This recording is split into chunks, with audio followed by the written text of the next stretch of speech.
En 2007, les réalisateurs espagnols Paco Plaza et Jaume Balagueró mettaient une énorme claque à la face du monde entier en faisant débarquer l'ingénieux et ultra efficace REC sur nos écrans, ressuscitant par la même occasion un cinéma de genre espagnol malheureusement quelque peu moribond.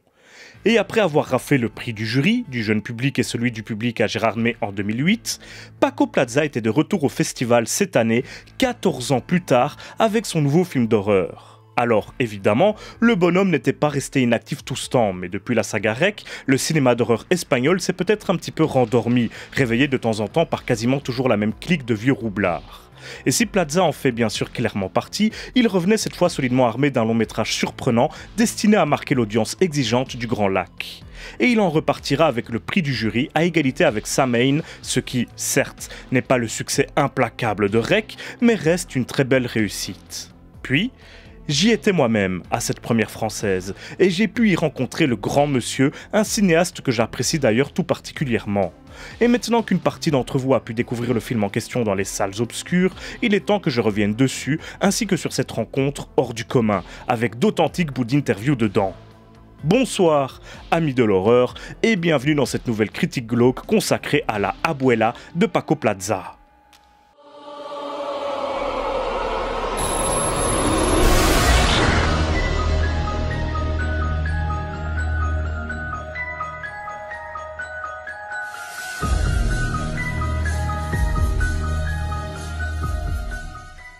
Susana est une jeune mannequin espagnole de 25 ans qui vit à Paris et qui essaye tant bien que mal de percer dans le milieu de la mode, dans lequel la compétition et la concurrence sont rudes, et pour lequel elle commence même peut-être à devenir un petit peu vieille. Alors qu'elle est en train de décrocher la meilleure opportunité professionnelle de sa carrière, elle reçoit un appel urgent d'un hôpital madrilène qui lui annonce que Pilar, sa grand-mère, a été victime d'une hémorragie cérébrale dont elle est malheureusement ressortie grandement diminuée, désormais incapable de parler ou de s'occuper d'elle-même, absente de son propre corps en quelque sorte. Ni d'une ni deux, Susana revient en catastrophe en Espagne pour s'occuper d'elle dans l'appartement familial, incapable de l'abandonner dans un home, et va tâcher de trouver une aide à domicile le plus rapidement possible afin de pouvoir retourner à Paris, le tout avant que sa carrière ne lui file entre les doigts. Mais très vite, sa grand-mère, qu'elle aime pourtant profondément, va se mettre à avoir un comportement des plus étranges, voire terrifiants.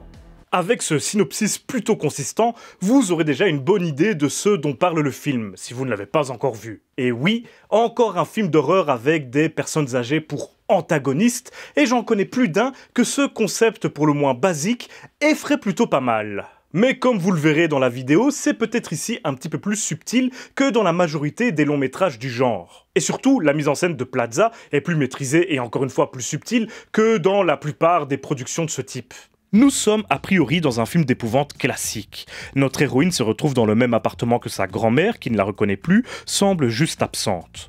Ce n'est plus la personne qu'elle a connue auparavant, c'est une inconnue, dont elle doit maintenant s'occuper. Et force est de constater que, plus le film avance, plus cette présence se montrera inquiétante, à tel point que notre héroïne devra se rendre à l'évidence. Elle a peur de sa grand-mère. Et pour que nous, spectateurs, comprenions cet étrange sentiment, nous avons droit à tout un tas de scènes effrayantes, à une ambiance malsaine qui s'installe subtilement, le tout sublimé par la mise en scène pointilleuse de Plaza qui se passe de tout artifice ou presque. Tout d'abord, nous avons ce fameux appartement, presque labyrinthique, malgré sa relative petite superficie. La première partie du film nous permet de le visiter en profondeur, de comprendre la disposition de ses pièces.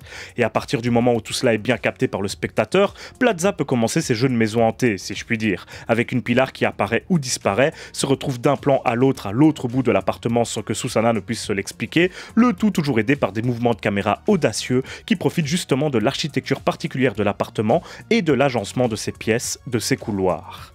Et dans la même idée, la façon dont Plaza va filmer Pilar sert beaucoup la tension et la frayeur que le film cherche à installer. Par exemple, à certains moments, on aura droit à du body horror quand Plaza filmera en gros plan toutes les imperfections du corps nu et vieillissant de Pilar, ce qui lui donne un aspect presque monstrueux.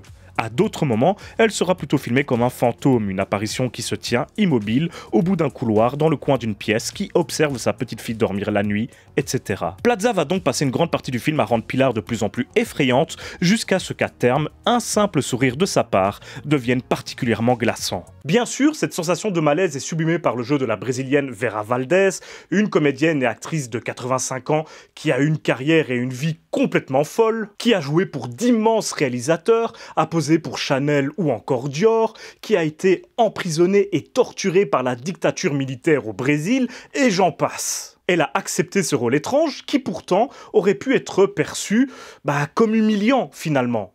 Et regardez ce que Paco Plaza dit d'elle. She's an icon, she's a legend, she's beyond human. For me, it was amazing having an 85-year-old woman in Brazil that says, okay, it's a very good idea going to Madrid to make a horror film with some guy I don't know. You know, for me, it was a life lesson. It's like when I'm that old, I want to have the same kind of energy and wanting to make new things every day. And she's amazing. She had a life that could fill 10 seasons of a Netflix show. She's been through everything. You know, she was a top model in Chanel. She lived in La Maison Chanel à Paris with Coco Chanel. She's amazing. And, you know, every time you meet her, you find out new stuff.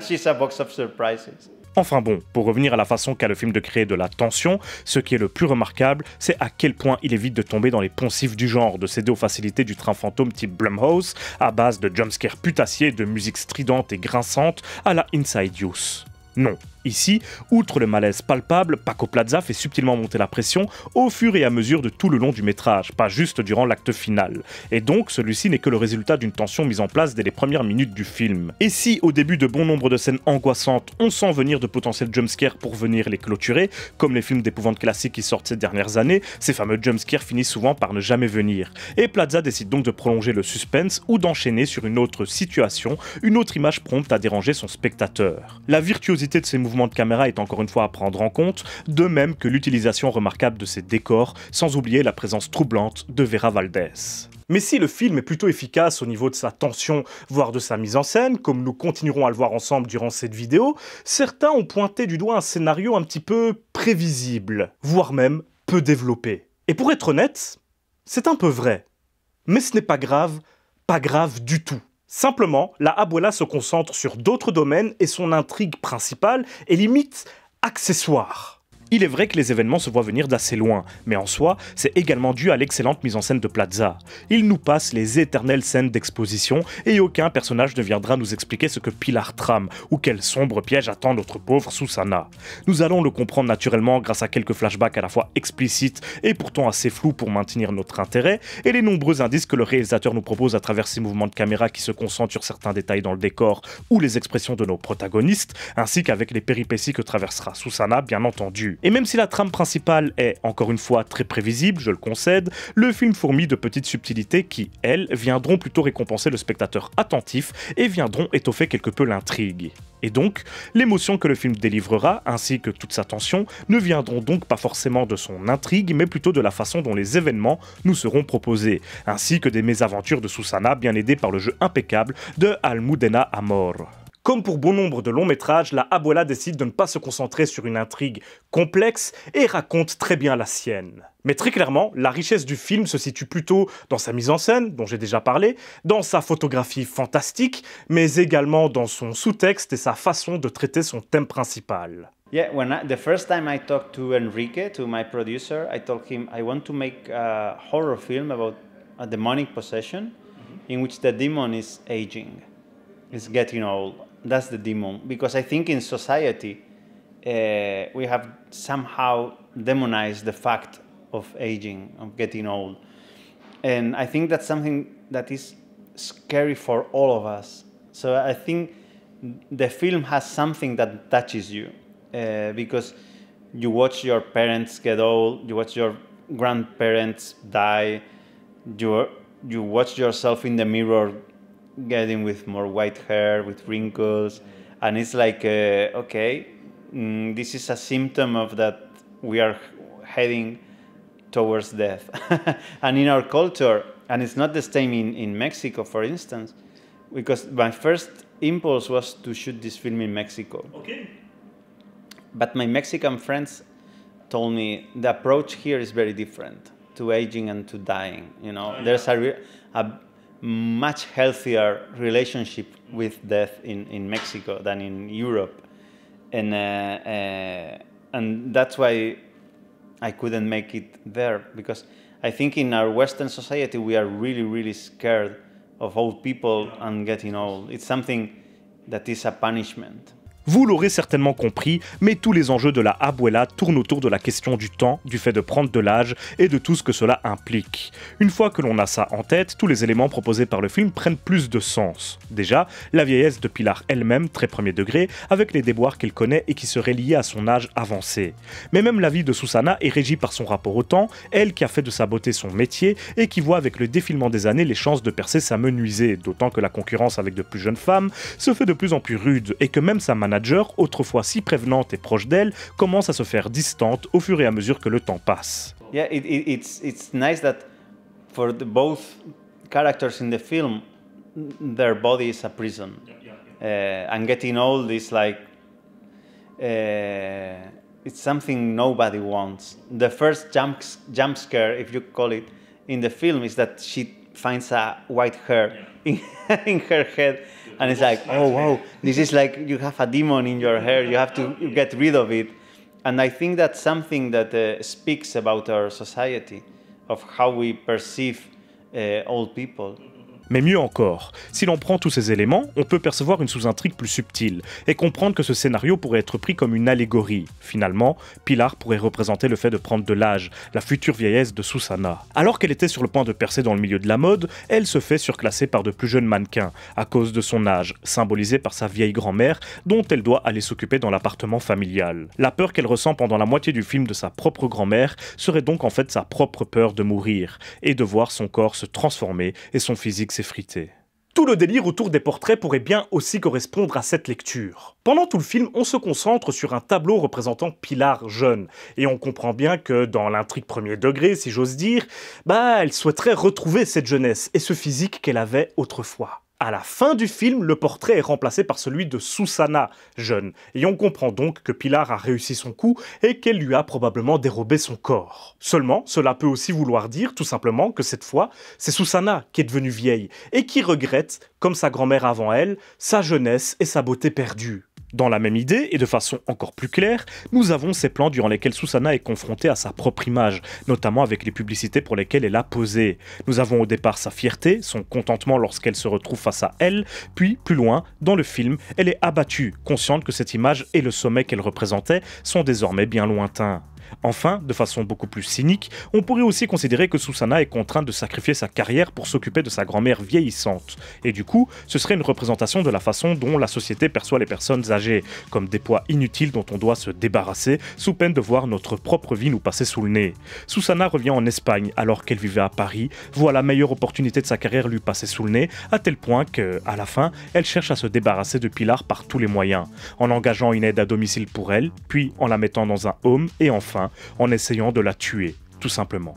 Finalement, tous ces discours se mélangent avec brio à l'intrigue principale et nous donnent une histoire contemporaine qui parle très bien de la vieillesse dans nos sociétés occidentales actuelles et de la façon dont elle est perçue par autrui. Et ce, bien que son intrigue soit finalement plutôt déjà vue, même au cinéma, où des films comme Alison's Birthday racontaient déjà une histoire très similaire mais beaucoup moins subtile et maîtrisée. Enfin, au-delà de tous ces éléments, c'est bien évidemment un film très personnel pour Paco Plaza, pour qui, comme pour nous tous, le temps court. When you get to a certain age, you begin to feel different, you know, that your knees shake, and it's, you make strange noises when you get up, like, it's like, wow, this is not what, or when you have a hangover, it is really painful, you know, that you drink a couple of gin tonics and the day after it's like, oh my God, you know, I'm not 20 anymore. Yes. I don't know, it was more about the fear of watching someone you love vanish in front of your eyes, no? In my case, it was, I had a very strong experience with an aunt who had Alzheimer. And it was very painful to watch her because she was a very intelligent woman that had been someone very important in my family. And then I went to visit her, and she didn't recognize me, but I didn't recognize her either, because you see in her eyes that she's not the person she used to be, and that's really painful and scary. Et voilà, c'est déjà la fin de cette critique glauque, j'espère qu'elle vous aura plu. Ce fut un plaisir pour moi de rencontrer Paco Plaza lors de Gérard May, et j'espère que vous aurez appris des choses aujourd'hui grâce à cette analyse et à cette interview. Petit rappel que je ne fais presque jamais, ne m'en voulez pas, mais vous pouvez, si vous le souhaitez, me soutenir financièrement via les liens que vous trouverez dans la description, en devenant membre de la chaîne YouTube, ou alors même en cliquant sur le petit bouton « Merci » juste en dessous de la vidéo qui vient tout juste d'apparaître. Il n'y a évidemment aucune obligation, mais merci à tous ceux qui le feront. Dans tous les cas, on se retrouve très bientôt pour une prochaine vidéo, et d'ici là, surtout n'oubliez pas, si vous avez peur, c'est que vous êtes toujours en vie.